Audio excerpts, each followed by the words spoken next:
So that's the thing about Fidel. It is not a person. It's an idea, it's a process, it's a force, a political force that's represented in each and every Cuban. Then came all these attacks from the United States. The Bay of Pigs, they bought diseases in order to destroy us economically. Fidel's speech came in the 1988. He said, there may be a time where the Soviet Union will be no longer. We have to be strong. It will be a hard time. But if we are strong and united, then we can surpass this crisis. We felt confident. We had some struggle, many economic problems, but we've always had this figure, this person that has said, if you are united, it will all be fine. And the funny part is that it was.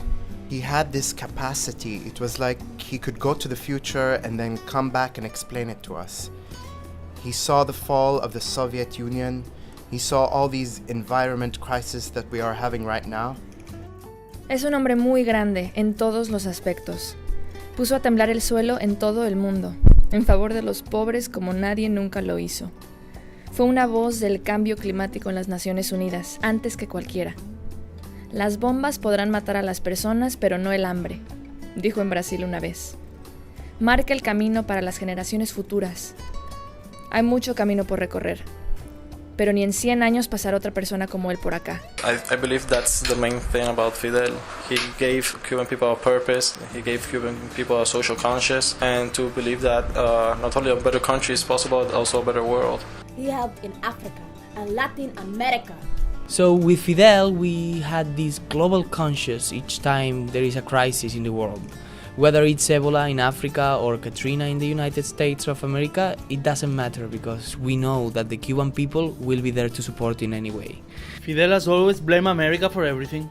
The American government tried to punish Fidel and his dictatorship, but they haven't realized how much damage they have done to the people. He was brave. Those days were really hard and some citizens started to uprising and started to throw stones at windows. And Fidel decided to go himself.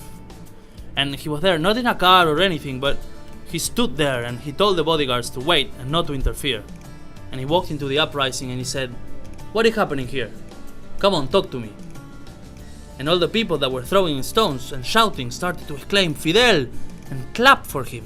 When you saw him, it was like, everything's gonna be fine now because Fidel is here. Fidel appeared when you don't have a clue he's going to be there. Boom, he landed, he made questions, and it is also the sense of involving you and your capacity with the country. It's just, since then, everything I do, even here, I always have my country in mind. It's that sense comes from those days and remain the rest of my life. Fidel, he was a wordsman, and he every time he taught, it was amazing. He could have the people for 3, 4, 6 hours listening to him. He can go and have a conversation with the top researchers in the world, or can talk with a simple farmer. When he arrived, people had to say, "Oh, he's here," and he's unafraid, and he's coming to talk to us like people to people, like equals.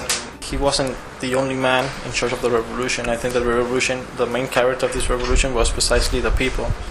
Allá abajo, bajo mina, Fidel bajó una vez, estrechó su mano con la mía. Hay mucho calor. ¿Cuántas horas trabaja? 8 horas.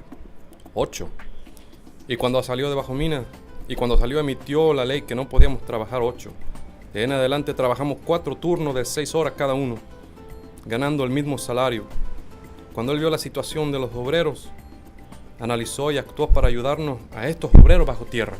Every tourist person I've met in my entire life who has been to Cuba, they have come back as a different person. I'm here because of Fidel, because of his work. My family was extremely poor. We had no resources, no education. But with the revolution, they started to live with more dignity. When he was in prison, he did this amazing document, History Will Absolve Me, where he basically said what was the program for the revolution, and he implemented that program. We have been blockaded by many years by the most powerful country in the world that has tried to strangle our economy, and the economic situation has been very hard for lots of people. But nevertheless, if you compare Cuba with all of the developing countries, what we have achieved has been amazing in these conditions. Humberto wanted to tell us that everyone and every country should follow the example of Fidel to take care of the poor ones.